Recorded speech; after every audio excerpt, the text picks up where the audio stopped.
Satu persatu pabrik genteng kok hilang, kok tutup gitu ya. Dulu di sini ada serobong asap tinggi gitu sebagai apa namanya? Sebagai penanda apa? Masuk burujul. Tiba-tiba cerobong asapnya satu persatu hilang. Oke. Kalau sebetulnya yang paling haru tuh pada saat binaraga itu terjadi. Bagaimana warga kampung menepuk tangani temannya sendiri. Selama ini yang mereka tepuk tangani kan bintang Jakarta, orang lain lah yang selalu ini menyemangati temennya dan kagum banget gitu, foto bareng dan lain sebagainya. Bagaimana warga tuh sebetulnya ini loh temen lu juga bisa keren dengan cuma bikin kayak gini gitu. Cuman ini gentengisasi ini perlu sentuhan lebih dari pemerintah. Saya tuh ngebayangin saya tuh di atas makam saya tuh ada pohon aja satu. Nggak ada tulisan, nggak ada apa-apa, tapi ada satu pohon. Halo teman-teman, selamat datang di podcast Kuat Kita Bersinar.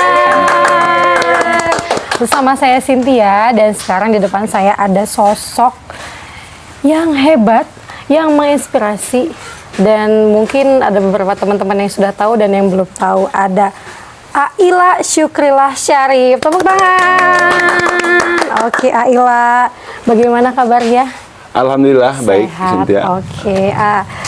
Oke teman-teman, tanpa sok serius tapi tetap bermakna, siapkan kopi kalian, duduk yang manis, kita mulai obrolan kita hari ini. Oke Aila, langsung aja nih kita ngobrol-ngobrol santai aja ya. Kita ngobrolnya santai aja, tapi ya tetap bermakna gitu. Aila nih, barangkali teman-teman ada yang belum tahu Aila ini siapa sih gitu. Tapi saya spill tipis-tipis ya teman-teman. Aila ini adalah pendiri Posyandu Terakota tahun 2020, betul? 2020. Lalu Direktur Museum Genteng Jatiwangi dan penggagas Binaragawan Jebor di tahun sejak 2015. Sejak 2015. Monggo diperkenalkan. Iya, Cynthia, terima kasih. Sebetulnya saya cowok biasa saja sebetulnya, cuman lebay ya. Cowok lebay yang kalau ngelihat sesuatu tuh nggak, ya udah gitu aja gitu. Kayak misalnya pertama kali punya kegelisahan tentang genteng tuh 2012 sebetulnya. Satu persatu pabrik genteng kok hilang, kok tutup gitu ya. Dulu di sini ada serobong asap tinggi gitu sebagai apa namanya? Sebagai penanda apa? Masuk burujul. Tiba-tiba cerobong asapnya satu persatu hilang. Oke. Sebagai cowok lebay kan nggak, kayaknya ini ada masalah nih dengan kampung kami gitu. Mulailah waktu itu 2012 bersama JAP saya membuat rampak genteng pertama tuh 2012. Rampak genteng. Terus 2015 ada tahun tanah pertama. Tahun tanah pertama tuh saya ngambil program bikin Museum Genteng Jatiwangi. Oke, itu tahun 2015. Museum Genteng Jatiwangi itu apa ya maksudnya? Kayak beberapa orang mengandaikan Museum Genteng itu kan sebuah bangunan ya.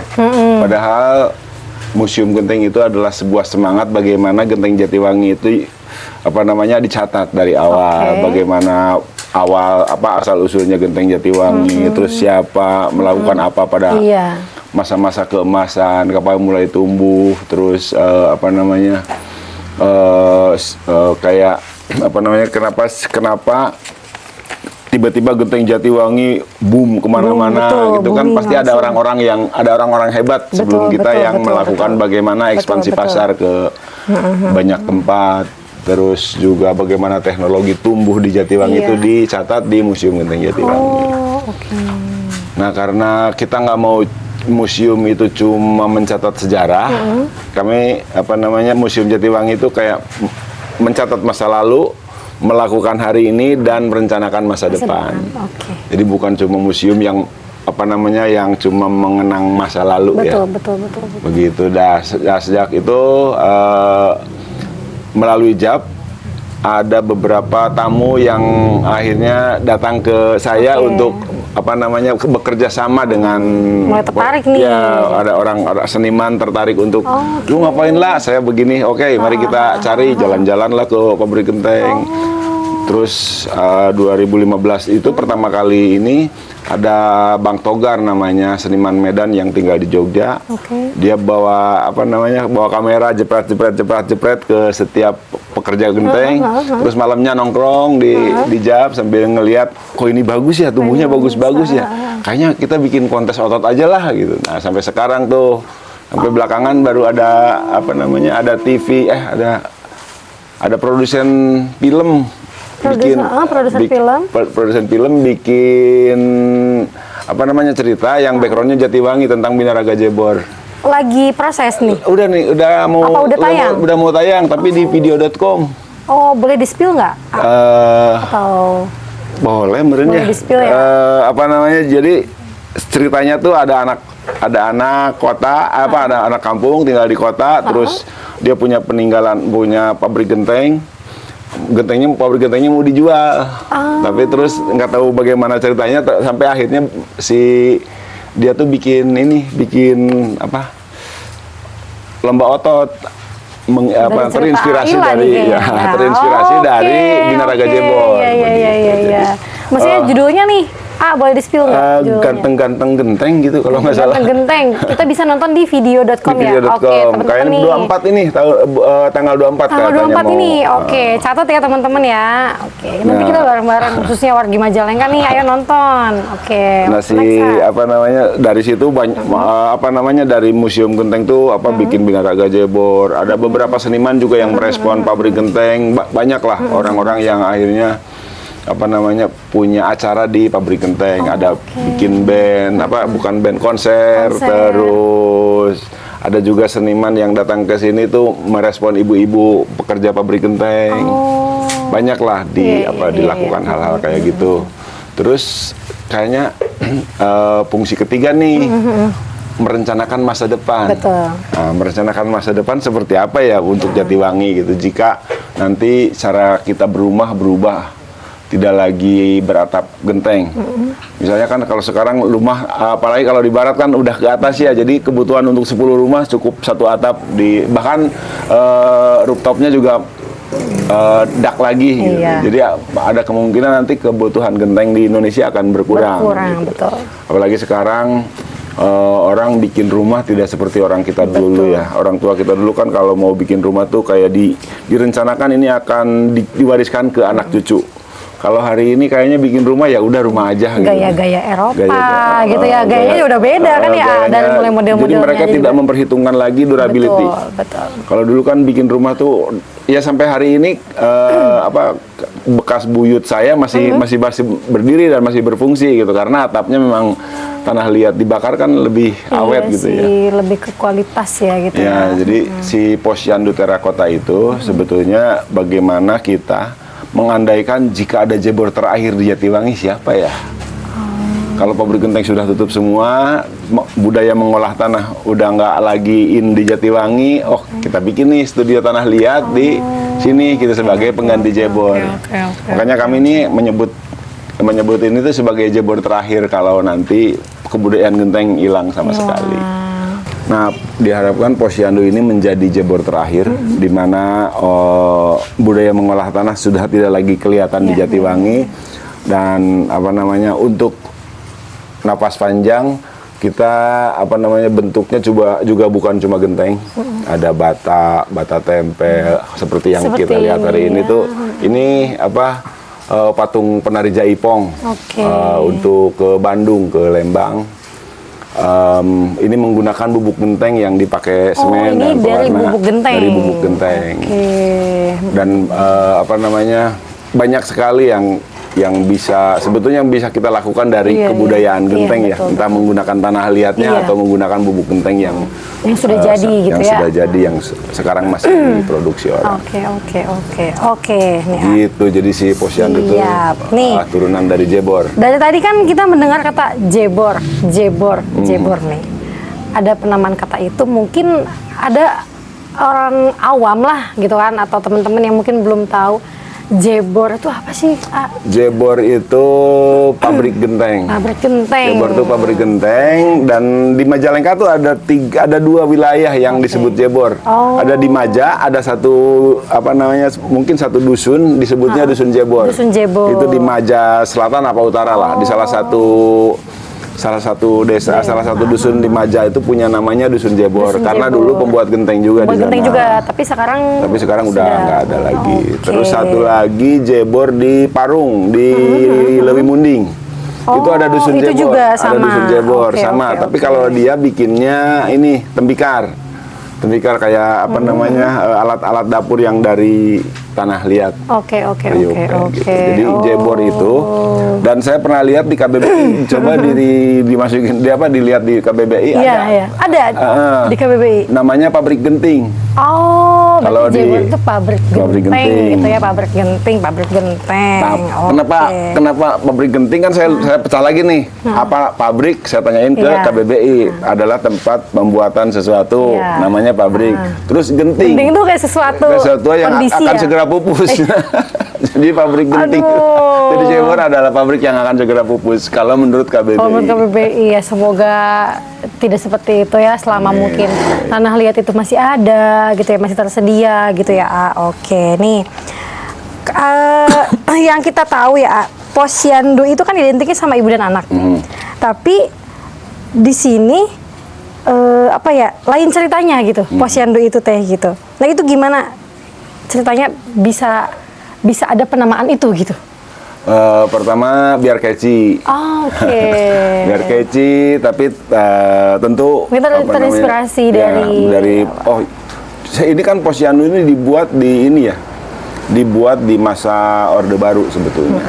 Bagaimana posyandu itu sebetulnya dibangun untuk bagaimana warga tuh berkumpul, mau petani, mau ini kan posyandu tuh untuk mendukung program PKK.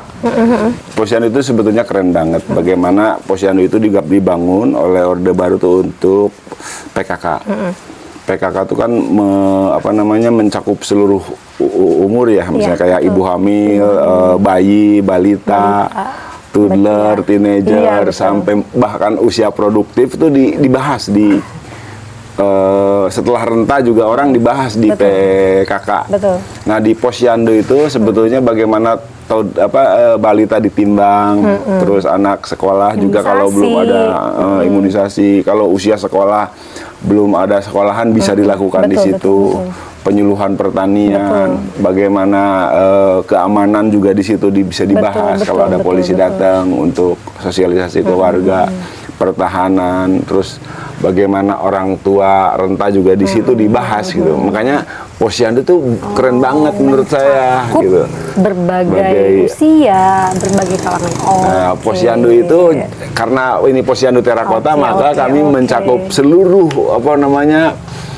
pelayanan apapun tentang terakota tuh ada di posyandu. Kalau terakotanya sendiri? Terakota itu kan bahasa Latin kayaknya ya, dari keramik. Dari tanah liat yang dibakar tuh terakota. Jadi kalau ada kayaknya kalau cewek-cewek mah sukanya lipstik ya, ada warna terakota kalau nggak salah. Sekarang sih kayak warna-warna baju gitu ya. Sekarang terakota nih. Emang kayak nyarup-nyarup sama warna genteng sebenarnya ya. Oke, sip. Nah, tadi posyandunya sekarang nih, binaragawannya. Yang kita tahu binaragawan tuh identik dengan otot yang besar, alat-alat gym yang gitu, ruangan ber-AC. Gitu ya. Iya. Oke, nah ini binaragawannya di sini tuh seperti apa? Binaragawannya para pesertanya adalah para karyawan pabrik genteng. Jadi setiap tahun tuh kita semenjak Juli awal terus kita sudah sebar, karena 11 Agustus kan.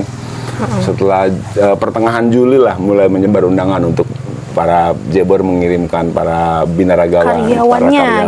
Gitu. Disebutnya binaragawan. Gitu. Karena sebetulnya kan ini para pekerja pabrik genteng juga kan sebetulnya binaragawan ya. Mereka melatih ototnya. Cuman kalau binaragawan yang itu bayar, ini dibayar. Jadi para pekerja genteng itu ya kapan ya mereka dapat cerita gitu. Selama ini yang dapat ceritanya kan pemiliknya, Betul, Pak Haji betul, inilah, betul. Pak Haji Oh, itulah. iya. Sementara orang-orang yang benar-benar Mengangkat nih, ya, oke. orang-orang yang benar memegang tanah, Iya, betul. nggak ada betul, yang betul. mengapresiasi, Betul, gitu. betul, betul. Iya, memang selama ini kan seperti itu. Ini punyanya siapa? Oh, ini. Tapi ya, ya yang luar biasa kan Orang-orang karyawan-karyawan yang sebenarnya memegang ya. tanahnya, Iya, benar. ya mungkin pemilik tidak akan bisa punya nama, tidak akan bisa tanpa para karyawan. karyawan Oke, nih. Oke, dengan bisnis yang sudah dimulai dari tahun berapa? Yang ini 20. 2020. Iya. Oke. Apa yang membedakan Genteng Jatiwangi dengan genteng daerah lain? Genteng Jatiwangi dengan genteng daerah lain itu Betul. sebetulnya sama aja ya. Oke. Sama aja. Ada yang lokal ya, yang di Indonesia itu saya sudah ke Pringsewu, ke Pleret, Purwakarta, ke Kebumen, Iya. Kumbung di Lombok. Kumbung, wow. Itu sebetulnya kalau di ini sama aja ya. Cuman kalau Jatiwangi, ya nggak tahu kenapa Jatiwangi punya keberanian itu, lebih berani di api. Jadi kalau dibakar, genteng Jatiwangi itu paling bawah pasti hitam. Jadi lebih berani ke hitam lah, berani bakarnya lebih tinggi gitu. Jadi kalau karena bakaran tinggi, jadi kelihatan lebih akan terasa lebih kuat gitu. Berarti akan lebih kuat Akan gitu ya? lebih kuat. Cuman ya oke. paling bawah kadang-kadang kebuang gitu. Jadi betul. ya mungkin tipikal Jatiwangi ya di mana orangnya keras, berani gitu teh. Tidak Bisa masuk. Oke, siap. Oke, nah, berarti Aila ini tumbuh kembangnya dihabiskan di Jatiwangi. di Presiden Jatiwangi Oke. dihabisi. Pasti Aila sangat sensitif melihat perkembangan industri genteng ini. Oke. Apa kebiasaan lama pabrik yang sudah tidak relevan di zaman sekarang? Kebiasaan lama pabrik yang sudah tidak relevan hari ini. Kebiasaan lama pabrik itu ini, menurut saya sih relevan aja ya. Masih bisa masuk Tapi lah ya, karena di zaman society sekarang. juga meminta, misalnya kebudayaan pabrik itu, pabrik genteng ya, kebudayaannya hubungannya kekeluargaan. Oh, Menurut saya itu kekuatan karena Iya. pola ekonomi kita kan di Undang-Undang Dasar juga disebutkan bahwa pola ekonomi Indonesia itu ekonomi kekeluargaan. Tapi sekarang warga sudah tidak mau lagi nih pola kekeluargaan. Karena ada pabrik yang besar datang kan ada apa namanya MOU mau Udah kerja. nggak ada lagi tuh kekeluargaan tuh, udah main adanya MOU gitu. terus Oke. Harus kerja sebulan penuh, Iya, terus iya, kontrak pabrik segala punya macam. kewajiban apa dan Betul, hak betul, apa, betul, juga betul. pekerjaan yang kayak gitu-gitu tuh sudah nggak relevan kan untuk hari ini. Walaupun itu sebetulnya menurut saya baik-baik aja gitu. Cuman ya mungkin hari ini Oke. kebiasaan pabrik genteng itu adalah bagaimana relasinya sama para pekerjanya. Oke, itulah yang mulai nggak relevan ya di zaman sekarang. Oke, nih selanjutnya tadi kembali lagi ke binaragawan nih. Emang pernah ada ya kontes binaragawan Jebor? Setiap tahun. Oh, setiap tahun itu ya? Ya, Oke. dari tahun 15 sampai dengan tahun kemarin itu terselenggara terus. Setiap se-Covid-Covidnya Itu kita sampai, lakukan. oh ya? Yang Covid kita bikin online. Itu sampai Jadi, diundang di stasiun TV juga? ya, ada beberapa TV udah mengundang kita. Ada Kick Andy, Hitam Putih. Oke. Di Akademi acara dangdut lah. Terus yang ini apa? Yang waktu apa namanya tuh kalau SCTP ke daerah tuh apa namanya? Inbox. Oh iya, Inbox di sering Majalengka. banget tuh di Majalengka tuh ya, inbox ya? Inbox di Majalengka juga kita yang jadi talent lokalnya Binaraga Jebor. Oh, ada momen lucu atau momen haru atau bangga nggak sih yang bisa dibagikan sama teman-teman? Sebetulnya Banyak ya, No? banyak banget. Yang paling berkesan deh apa deh? Yang paling berkesan adalah waktu diundang ke Metro TV. Ada 30 orang binaragawan kan. Lebih dari setengahnya baru pertama kali ke Jakarta. Oke. Jadi Kayak ini nusok di TV, jadi ada gedung-gedung yang selama ini mereka ngelihatnya di TV. Iya. TV. Terus pernah kita dulu nginep di hotel, beberapa pisah kamar kan. Ada yang tiba-tiba tidurnya di di lorong. Ketahuannya bukan sama kita, sama pihak hotelnya. pihak Lihat dari hotel. CCTV kayaknya. Bapak kenapa tidur di sini di dalam dingin? Serius? Jadi kayak gitu-gitulah. Terus ada yang keluar, asal keluar aja kartu powernya. Kartunya kartu power nggak dibawa, terus kelimpungan di dalam. Jadi memang apa namanya, apa ya yang bikin apa nggak tahu itu teh. Ya, Saya merasa ini menjadi manfaat juga untuk orang-orang. Gitu. Pengalaman baru buat beberapa orang mungkin ya. Momen haru gitu, momen haru mah tuh tiap ini ya. Kalau sebetulnya yang paling haru tuh pada saat binaraga itu terjadi. Bagaimana warga kampung menepuk tangani temannya sendiri. Selama ini yang mereka tepuk tangani kan bintang Jakarta, orang lain lah yang kita yang selalu ini menyemangati temennya dan kagum banget gitu, foto bareng dan lain sebagainya. Bagaimana warga tuh sebetulnya ini loh temen lu juga bisa keren dengan cuma bikin kayak gini gitu. Jadi apa namanya yang paling haru tuh justru di saat di sini, saat di momen bagaimana warga menepuk tangani temennya, menyemangati temennya untuk koyus. Sampai ada yang kedukun loh untuk mendapat menang gitu. Itu kan hal-hal yang bagaimana apa namanya yang kita kadang luput ya mengagumi teman sendiri. Oke. Yang momen bangga banget nih saya gitu ngelihat para binaragawan ini gitu. Yang paling ini saat mereka bikin band. Mereka juga bikin band namanya Talawengkar. Ada kayaknya ada di TikTok, ada si Talawengkar tuh kayaknya punya TikTok deh sama Instagram. Para Binaraga Jebor itu apa namanya, karena kita punya Teddy yang punya Lahir itu. Si Teddy Lahir itu pengen punya acara sama para pekerja genteng. Kira-kira apa ya? Ya udah bikin band aja gitu. Pukul-pukul terus beneran band ya. Tapi alat musiknya dari genteng. Tadi mau nanya itu, ini beneran dari genteng. Ini gimana nih gitu? Jadi genteng, terus ada Mang Dadang tuh di dangdang, apa namanya, keramik yang pakai saksemen. Mang Tapu itu teranika, gambang dari tanah liat. Kamu bisa nonton lah di ada kayaknya kalau dicari di YouTube apa di mana ada video orang yang upload tentang Talawengkar. Talawengkar ya. Apa namanya? Akhirnya mereka juga ketemu jalannya ya. Dan Mereka passionnya juga gitu kayaknya. Ketemu gitu. Jadi ternyata mereka tuh dengan dikemas ya hebatnya Teddy tuh mengemas bagaimana nih orang bikin lagunya seperti apa, terus bergaya seperti apa. Sampai mereka pernah disawer masing-masing 1 juta. Wow. Jadi waktu itu manggung di Taman Ismail Marzuki, teater besar Ismail Marzuki. Manggung lah mereka, walaupun ada deg-degan dari awal, tapi akhirnya apa namanya tetap bisa berjalan main. Habis itu kita pulang kan, habis main pulang terus tidur di hotel, ditelepon lah saya sama panitianya. Mas Ila yang main tuh berapa orang? 6 orang. Ini kita mau berterima kasih, mau saweran sama anak-anak bandnya, tapi bukan buat lu ya. Iya mah enggak.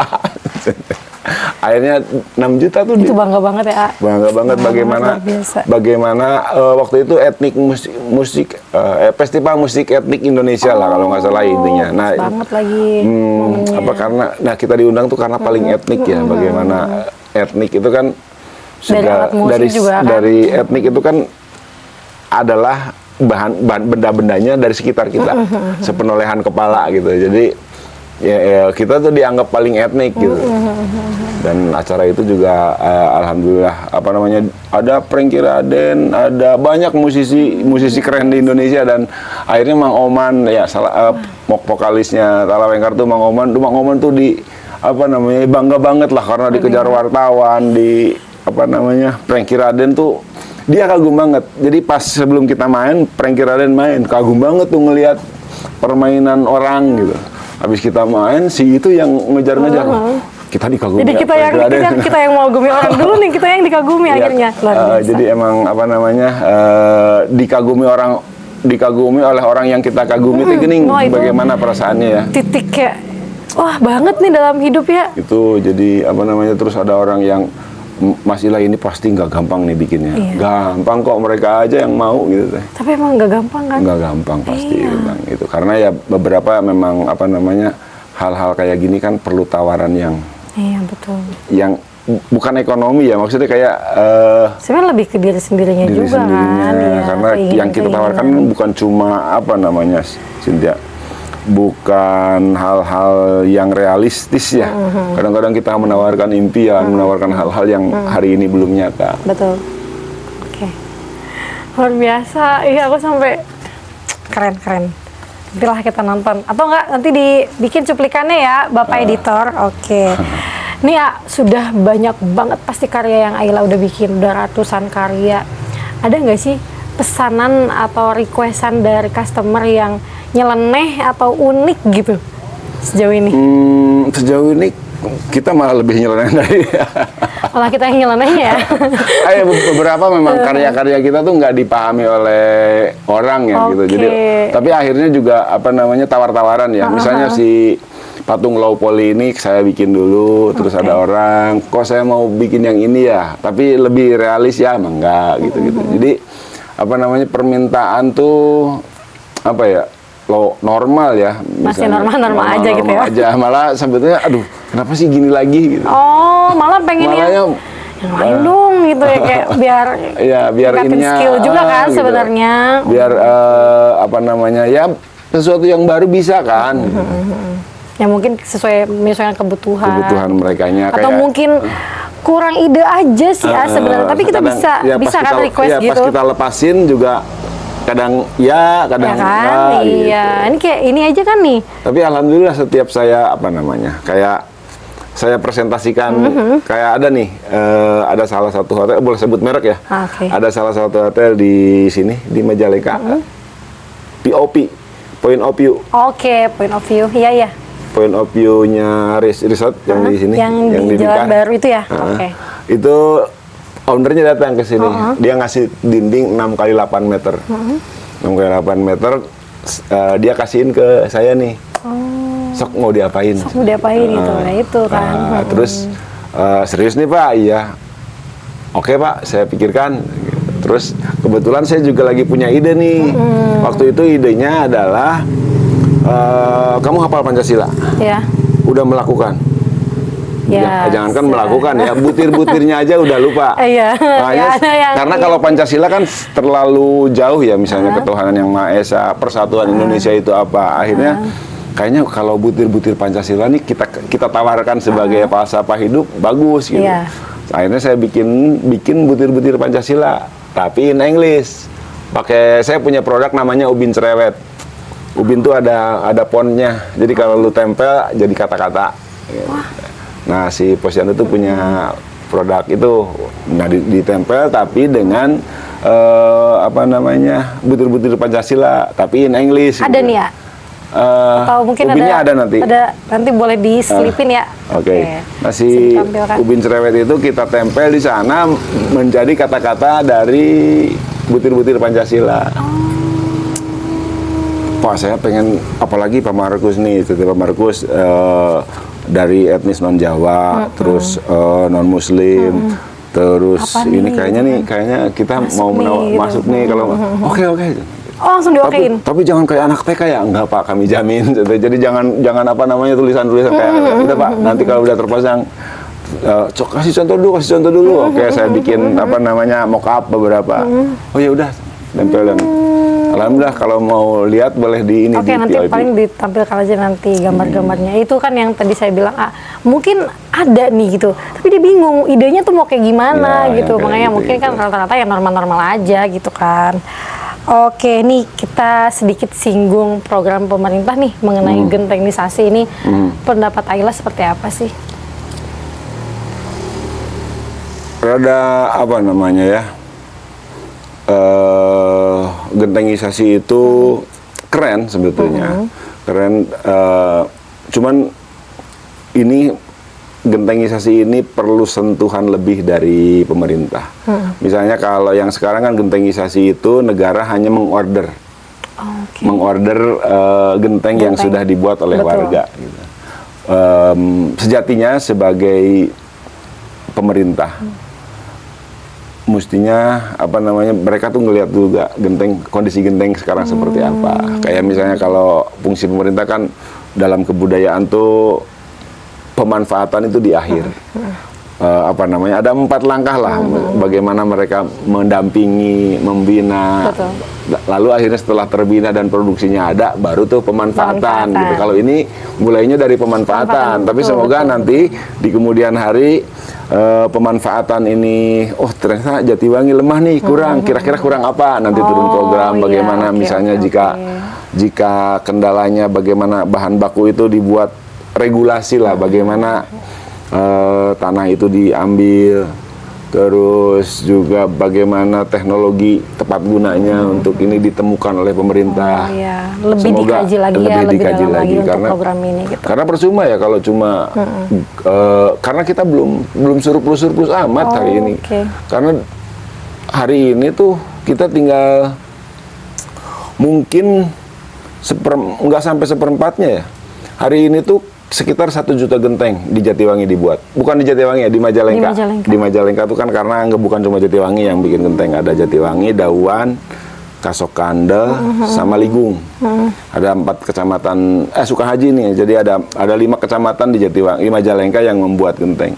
Di Masa Jaya kalau saya ngelihat artefak-artefaknya itu 4 sampai 5 juta sehari. Nah, sekarang tinggal 1 juta lagi. 1 juta lagi sehari.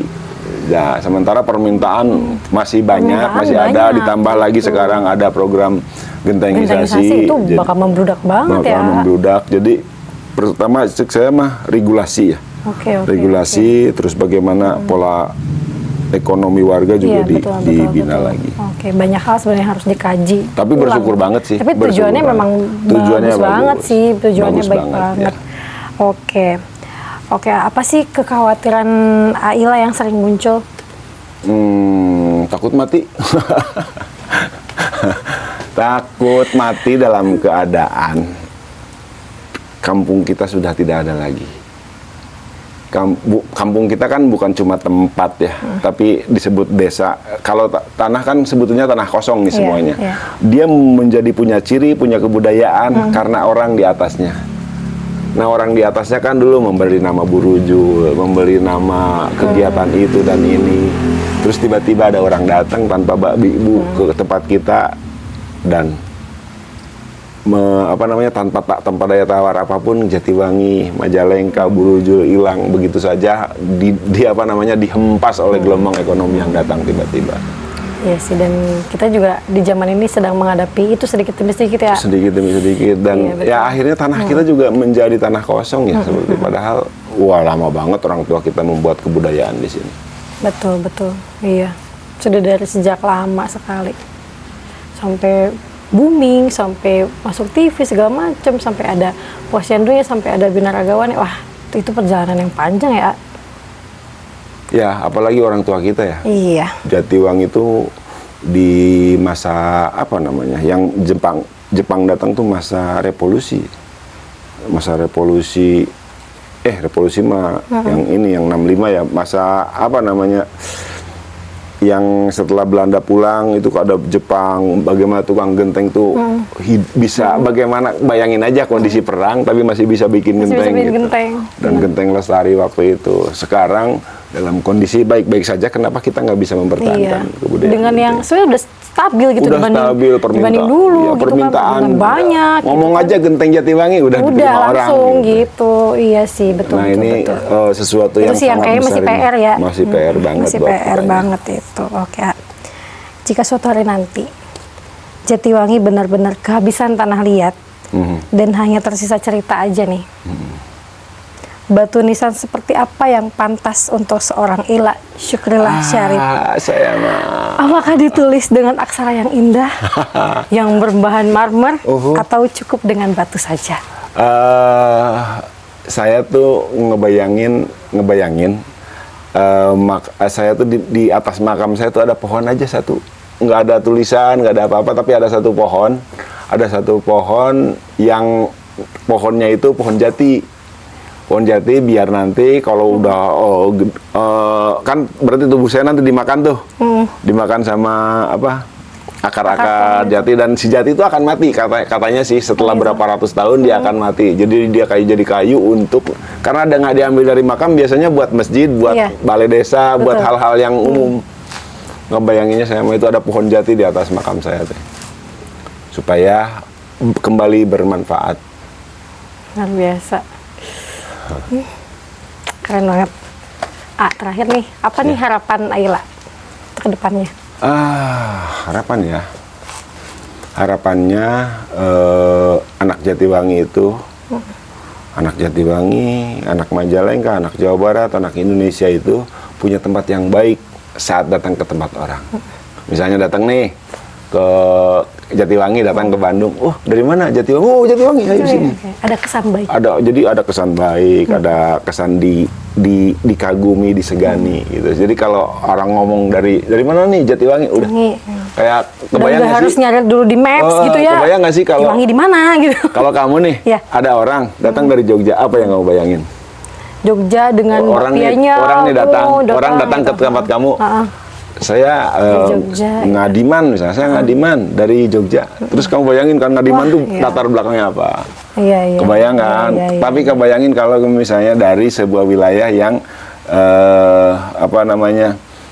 cuma pabrik aja datang ke sini, paling lu kelas pabrik. Jadi saya tuh ngebayangin value-nya. Jadi kalau ada orang dari mana, dari Jatiwangi, orang tuh ngebayangin, dia datang dari. Betul. Kayak sekarang kan ya, dari mana Majalengka, bandara gitu kan. Gitu.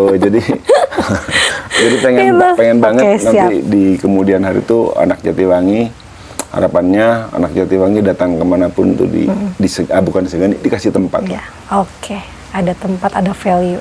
Oke, teman-teman, luar biasa. Keren banget Ayla. Terima kasih banyak. Semoga ceritanya, kisahnya dapat menginspirasi kita, khususnya anak-anak muda ya. Anak-anak muda, kita yang muda yang berkarya gitu ya. Buat teman-teman, semoga podcast kali ini bisa menginspirasi teman-teman. Barangkali teman-teman ada yang punya ide, pembahasan topik atau orang siapa nih abis ini yang diundang gitu kan, boleh komen di bawah. Dan terima kasih banyak kita ucapkan untuk Ayla, tepuk tangan. Terima kasih. Keren banget. Sampai jumpa di podcast selanjutnya. Dadah.